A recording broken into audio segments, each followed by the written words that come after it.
Our sponsors: the Finkley Experience, HBCU First, the Jamal Bakes Morning Show, J&J Leadership Academy. Thank you for your contributions towards the Michael Finkley Show. HBCU First. HBCU First Incorporated is a 501c3 nonprofit organization. HBCU First is a student-led community advancing the well-being and economic participation of America's Black youth. As the leading HBCU internship and mentoring academy, we empower elite students from 70-plus historically Black colleges and universities with in-demand college-to-career skills. For more information, visit their website, www.hbcufirst.com. Hey, what's up, y'all? This is B. Slade, and you're watching The Michael Finkley Show. Keep it locked.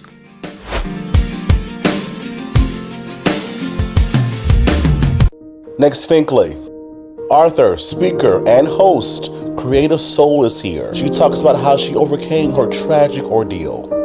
Find the route of healing. When did that come? Said to us that I learned to love myself, to forgive myself. Why should we forgive ourselves? Mondays, Finkley. There's a new familiar face this time. Say hello to the new daytime. See it everywhere you go, doing the greatest show. It's no other than the Michael Finkley Show. There is no other. He's like no other. I'm so glad that someone resonates with me. Come celebrate with me. Let's start to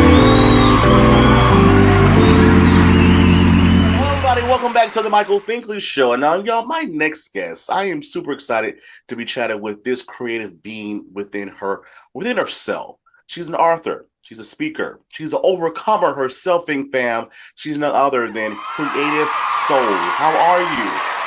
I'm blessed. Thank you. How are you? Like I said before we started, super, uber well, fantastic. I am super excited to be chatting with you because when my team and I received your information and we read it, and just the human side came out of all of us, and it's like, yeah, we got to have this person on.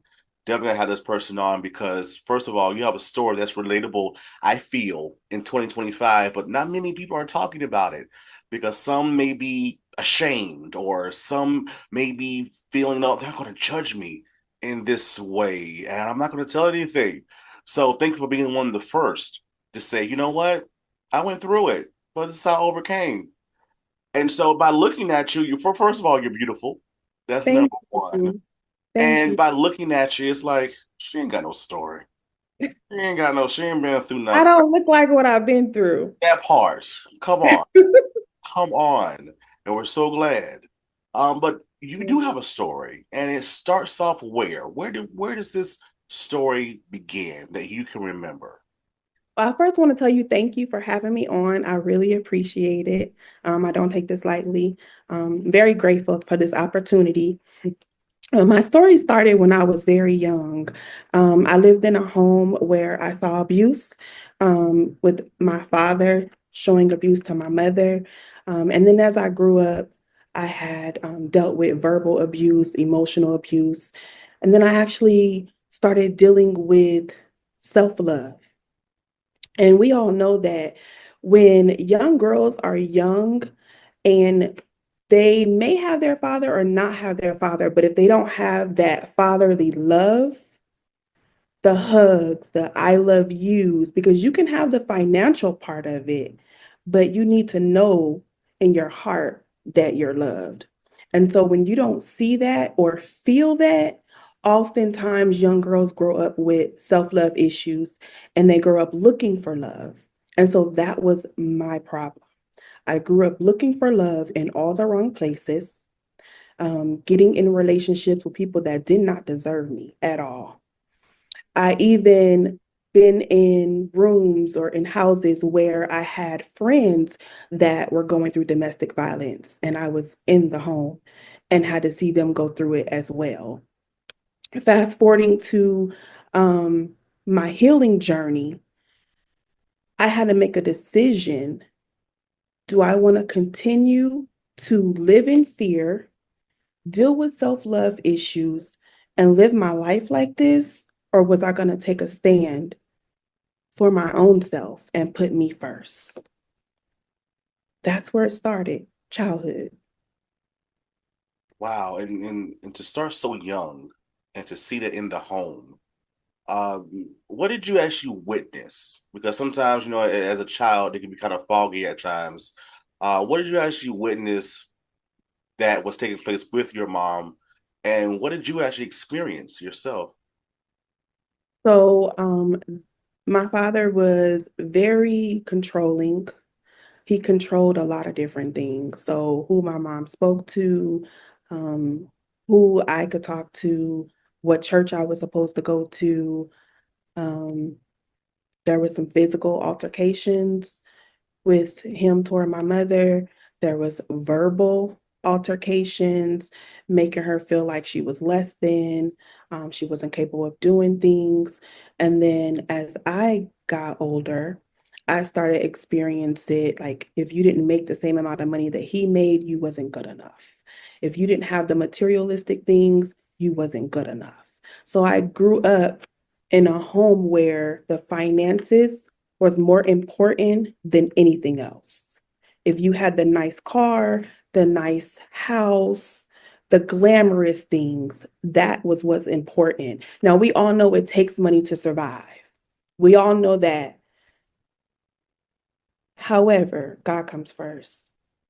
And you cannot believe in your mind that all you need is money. It's more than just money.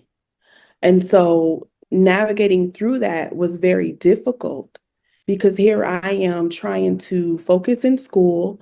I'm trying to be the daughter that you want me to be. You want me to choose the career that you want me to choose. Everything had to be his way or no way. Even now, even now, even now. And it I love my father dearly. I do. But I had to start creating boundaries because if I wouldn't have created boundaries, I would be under someone controlling me still. I don't want to live my life like that. And to me, like I said, it's not about money. You can have all the money in the world and still feel empty inside. And so that's how I've always felt. There was times where I would go somewhere and come back and he would be calling like, who are you with? You know, you have to go to work in the morning. And it's like, I'm with people from church. We just went to a Christian play and went to eat afterwards. I'm not running the streets. I'm not, out here doing anything bad. It was just a controlled environment. Now, the physical is what I saw my mom go through. It was definitely physical, taking the glass of orange juice and throwing it in her face, um, the hitting, so many different things, clicking guns in the home to scare her. Yeah. And I remember there was a one particular time where she had called me and because of the situation that happened, it was the orange juice situation. And the police had been called because he had took the whole glass and just threw it on her. The police came, and because the police officer that came went to church at the same church that they attended, and his mother used to work with my father, they didn't do anything.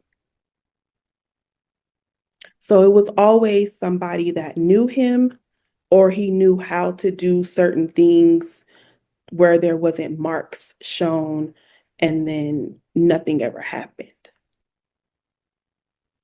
That was life. That was daily life. That's how it was then. Wow, wow. And you mentioned going to school. I can only imagine someone this young. adolescence, going into my teenage years, and it's already all before us anyway. Growing up, right, trying to find our own self and our own being. But how was that in school though? And how did you keep quiet because of these things happening at home? Were you scared? I was scared, and I was frustrated. Church was my safe haven. Like I know a lot of times kids, they don't be want to go to church, but for me, like I would rather sit in a 5 hour revival than go home. Like church was my safe haven. And I wrote about that in my first book, Tears of a Shattered Heart. Um, I was involved in a lot of different things to help me through it. But like when I was in school, I would struggle. Like I didn't want to read. I didn't, I couldn't focus. Um, I struggled a lot, like in elementary school. When I got in middle school, is when I actually went to somebody at the one of the staff members, one of the counselors, and I had talked to her, and I took a friend with me because I was scared, and so I had told her everything that was going on, like what I was feeling, but I was begging the lady, please, please don't call my house. Don't call my house. And now when I think about that, I'm like, wait a minute. I went to this lady for help, but then I begged her not to say anything. How is she going to help me? And two, when you think about it, too, a lot of times people look at children and they see them all dressed up and they nice looking, their hair is combed, they look good on the outside, but nobody knows they're hurting in the inside. Now, in today's world, if somebody went to the school and said that, they probably would be on it, quicker. And even if you beg not to tell, they probably would still, you know, investigate or say something to the authorities. But nobody called my home, to my knowledge. I think if I would have known if they did, I would have been in trouble. But I did say something in middle school. And then when I got in high school, my mother did leave. Well, she left a few times and then went back. But when I was in high school, she left and we moved with my aunt. And then I had a good relationship with my grandmother. So I went and stayed at my grandmother's house for a little bit because she didn't stay that far from my aunt. And so my mom would pick me up in the morning and take me to school. And so there was one particular day or night I had a dream. And so when I got up that morning, I was like, Grandma, I had a dream. And she said, my grandma was like superstitious at the time. And she was like, don't tell me the dream until I think it was like 9 o'clock in the morning or something like that. And so back then, the high schools, they had the pay phones. So I called her from the payphone to tell her my dream.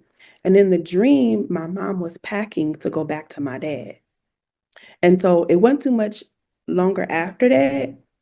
She actually was packing so that we can go back. So it was a back and forth thing my whole life, pretty much. And again, just being that young and again seeing what you saw, um, that's baggage. And I know it carried through each stage of your life until you said no more.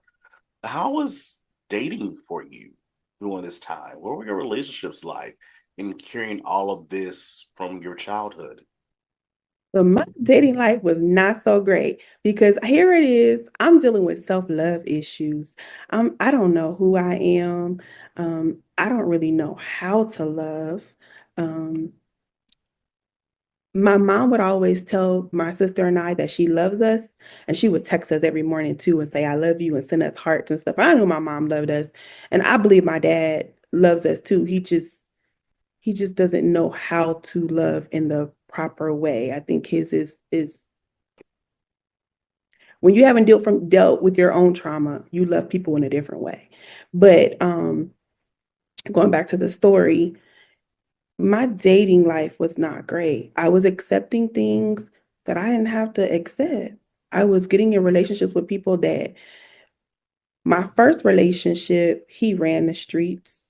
He was hanging, like when I say run the streets, he's hanging out at nighttime with his cousin. He comes back whenever he, feel like it. He's 4 years older than me. And I'm just this young girl, like, oh, he loves me. He loves me. Not even knowing what true love is. And I fell in the generational cycle. And some people don't believe in that. but I do. I know and understand now that it's real. Somebody has to break the curse. Like somebody has to break the cycle. Some of the same things I saw my mom go through, I started going through it. Like even though I didn't like I wasn't in a relationship where I was getting physically abused, but the mental and the emotional and the verbal was there. And people don't understand. They think that domestic violence is just physical. It's not. It's verbal, it's emotional, it's mental. Yes, and it really hurts inside. It really, really does. So I started dealing with all that. And then I stayed with that person for some years, got out of that relationship and got in another relationship, and got married. But here it is now I'm married and I haven't dealt with all this baggage. So here it is, this young girl that always wanted to get married. And I thought, oh, one day I'm going to get married and have my own family. And I won't have to deal with all this family drama. But I didn't heal from my trauma though. And so now I'm in this relationship. And then when problems start to happen in my relationship, I'm dealing with childhood trauma, adulthood trauma, and at some point, it's a breaking point if you don't heal. It just gets worse. It doesn't get better until you start working on your healing journey. That's when I realized like this is bad. And then even being in the home where my friend was being abused by her husband, it hurts because now not only have I dealt with it, I'm seeing my friend go through it, and hers was all of the above.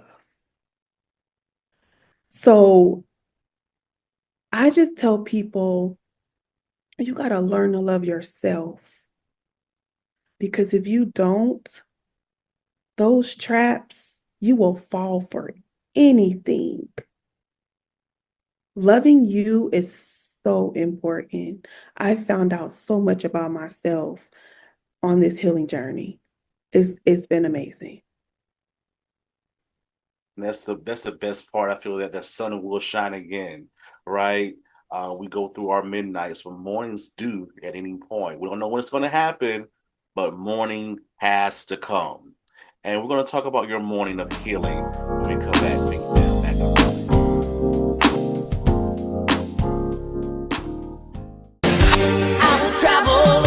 Hey, Jason Page, the voice of a generation, yeah. Singing the Pokemon theme song. And you're watching the Michael Finkley Show, yeah, yeah, yeah.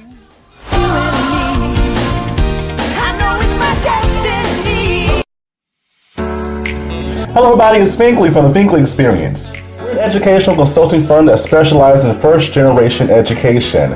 So we assist students with their college and career endeavors.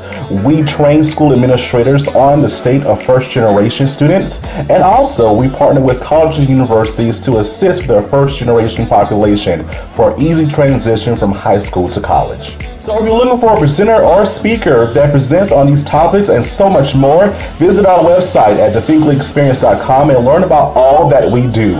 We're looking forward to working with you. What's up, guys? This is Justin Brown. I am the one, the only Long Island Lip, and you're watching The Michael Finkley Show.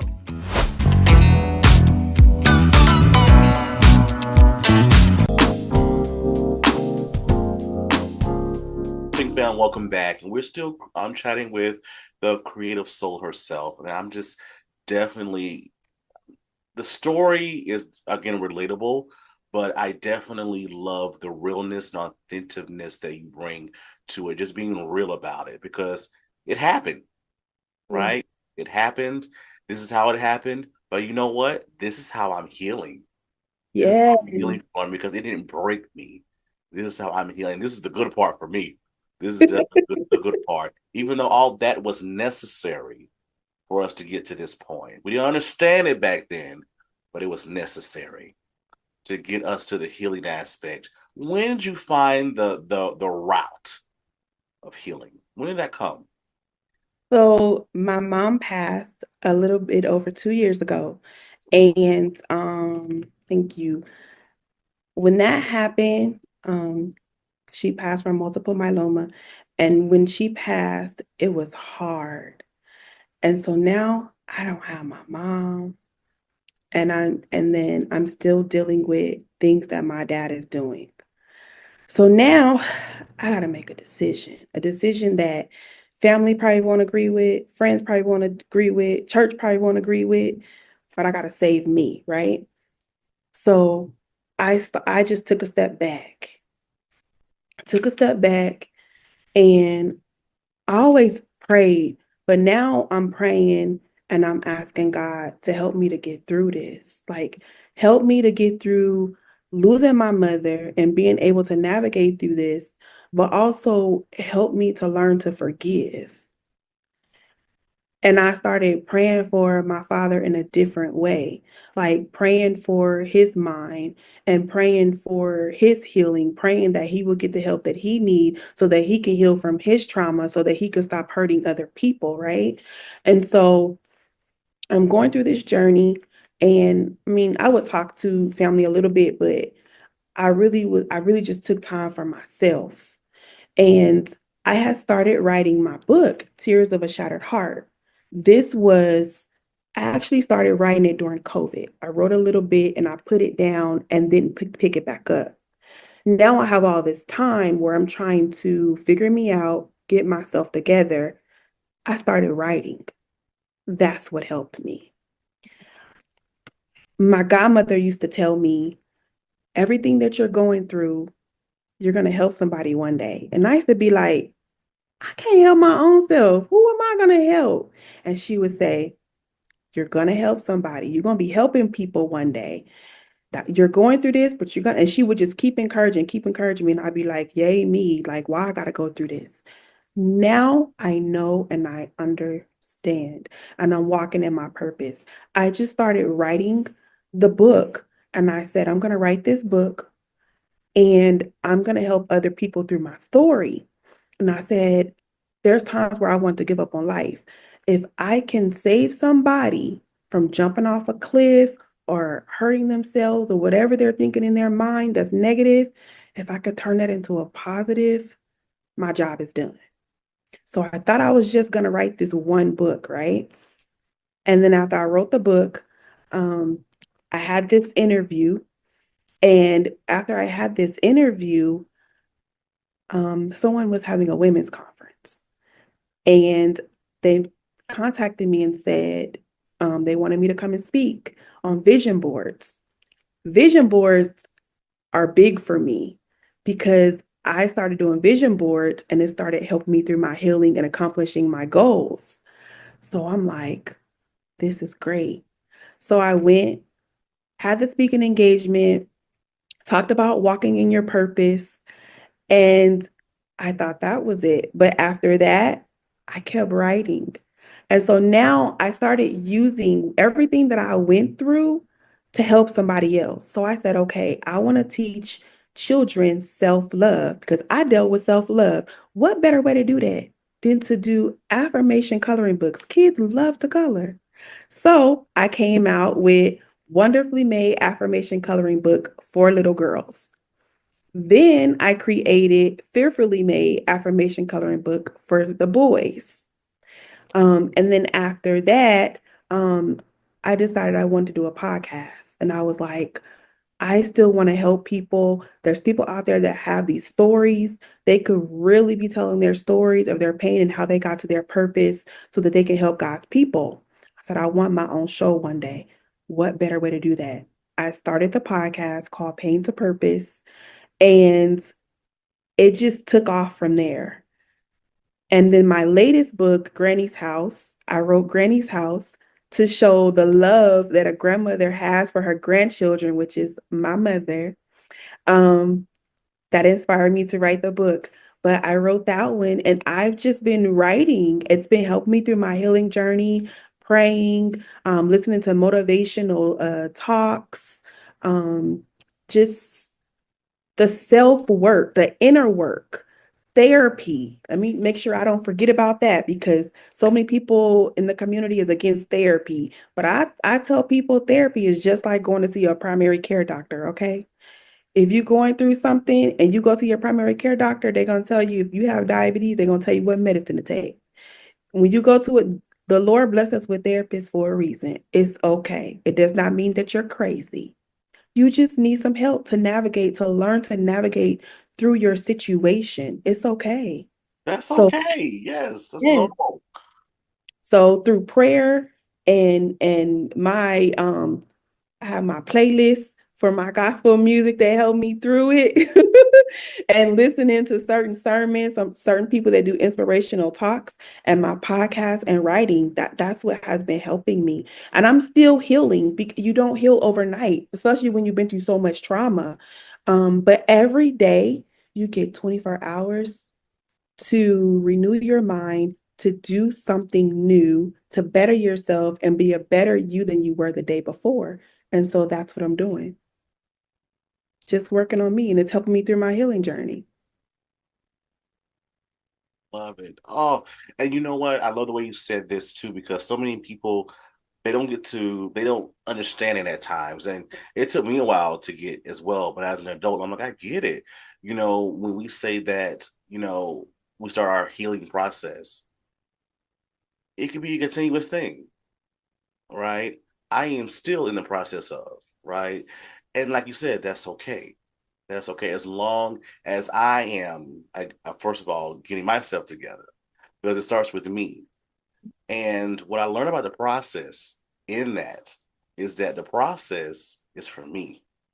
The process is for me to cry, to understand the deeper holes that I couldn't fill out when I was younger. The process is for me, but the results of that is for everybody else. They can have Yeah. all that stuff, but the process is for me because I'm learning more about myself.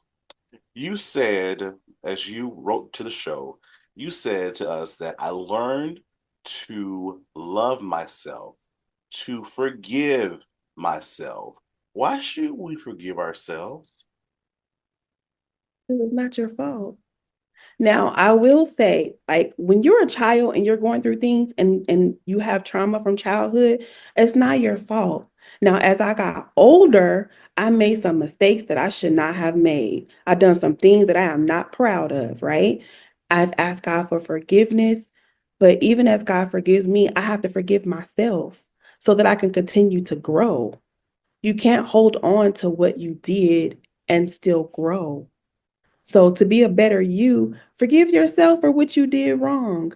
Forgive yourself for those mistakes that you made. You made those mistakes, but it's all about growth.